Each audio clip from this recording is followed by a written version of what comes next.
Hey, I'm Scott Vernon from the Sustainable Homestead Institute. If you don't know me, I'm a city boy from Baltimore that's made the transition after learning a lot of survival skills and living with indigenous people.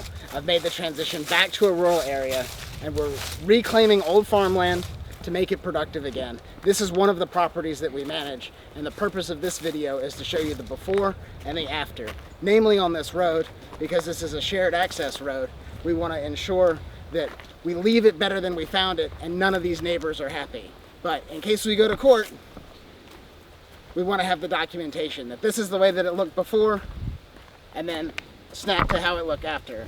We've done the planning of what we want to do here, so we're not just walking in blind to the situation, and that's where we really specialize in, is developing that plan, teaching you the skills so that you're just not throwing money into the land. So this was, on my right, this was an old home site that's been overgrown, and maybe we'll cut in some footage of like the homeless camp that was here. Lots of beer bottles, lots of trash, but we're cleaning that up so that we can have a usable area again, because I don't want to leave trash here.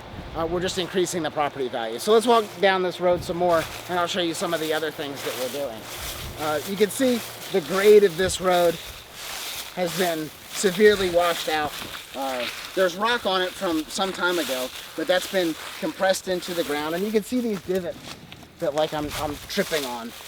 That's water and erosion. There's good erosion and there's bad erosion, and erosion's always going to happen because water always wins. But we need to grade this road so that we're not washing, and you'll see a really bad area as we go further down the trail. But because at one time this road was level, but it's because it's washed, it's eating away. Well, not level. Road should be a little bit humped in the middle, and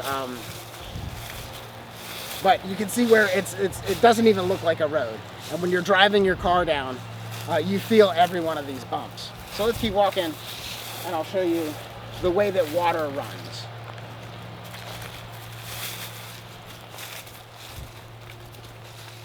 Being able to read the landscape for water is hugely important.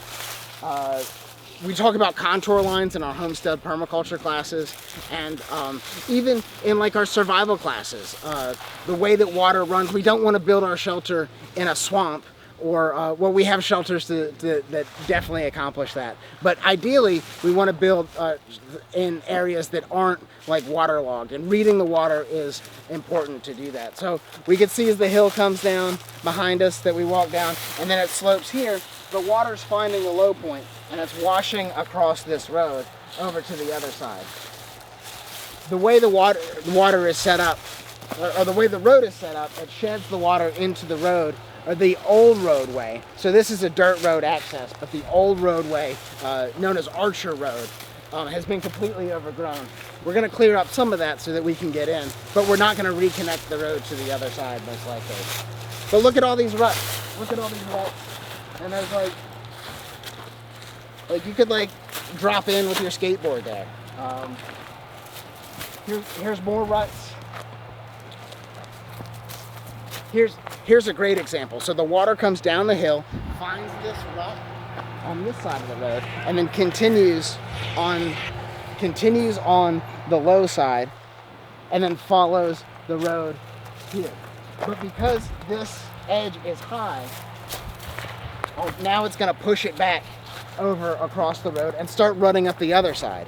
So when we grade this road, we're going to slope it all off just very slightly so that water doesn't collect there. You've seen in our terrace videos when we do want to collect water in like the garden to sink it into the soils to store water for our plants, or with swales, those are very intentional designs where we want to collect water with the contours of the landscape. Here we want to shed it off so it's not collecting in our roadbed.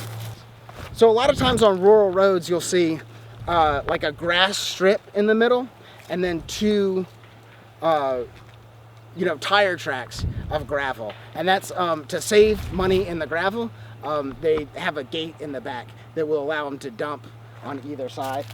That's probably what we're going to do here, because it really does save money, and since your tires aren't running on that area, it really doesn't matter. But you can see this whole road was gravel at one time, and it really is a testament to the power of water. Water is actually moving rocks and hiding them inside the dirt. Maybe not so much the rocks, but it's washing sediment over time from the higher areas to the lower areas, and bringing that dirt to cover the gravel.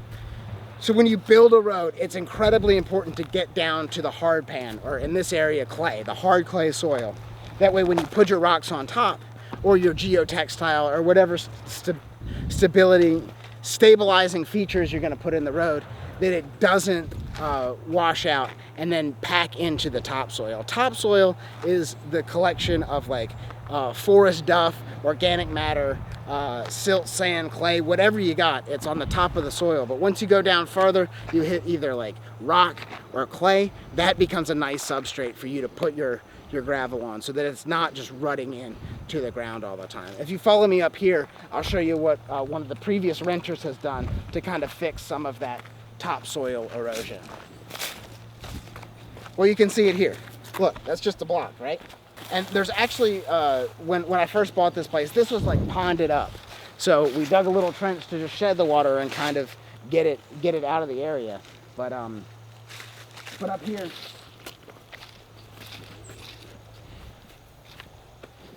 hopefully you can see like the riprap behind and all the rock that's just been like kind of thrown in here in hopes to do something, you know. But it's not doing anything. It's not gonna do anything because it wasn't planned and it wasn't actually graded. They're just patching over, putting lipstick on a pig, you know.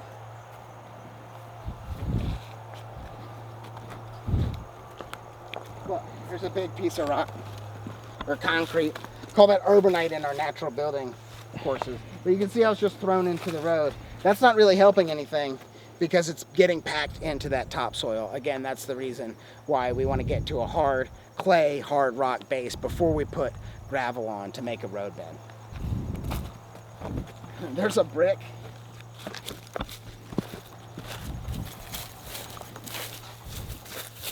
And then here we're back to like more road brick aggregate stuff. But because this is the low point, it's catching water, everything that runs down from that side, everything that runs down from this side. This makes it a pond and just not really a great place for a road that's built incorrectly. So that's what we're focused on today with the loader. We're cleaning up these home sites and we're gonna be fixing this road. I say today, this is gonna be multiple days worth of work. And then we're gonna move into clearing fence line and stuff.